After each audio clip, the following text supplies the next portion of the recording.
I've been to the UICA over the years several times at various different addresses in Grand Rapids. It's an amazing institution, and I'm thrilled to be included in the show this year. There were actually very few venues that would have worked well for the piece, and this was one of them, and I'm glad to be here in the space that I'm in. Technician is, to a large degree, an homage to the men and women who were pushing the scientific and engineering envelope in the middle of the 20th century.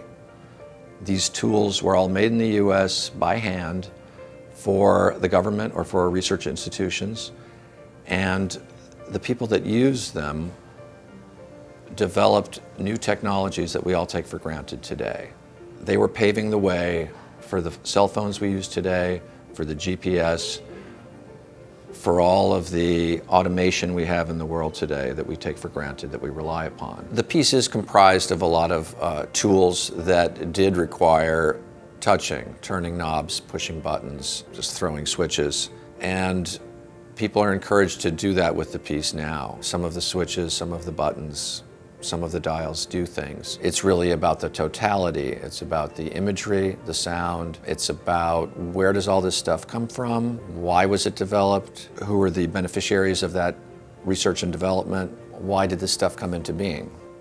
What was its role in developing the technology that we all use today? If the tactile element were removed, the piece would certainly be a lot less fun. I think it demands touching, it invites touching. I think it would probably be frustrating for people to get close to it and not be able to touch it. It is merely an installation that should be engaged with intimately. So people should touch it, turn it on, throw some switches, see what happens.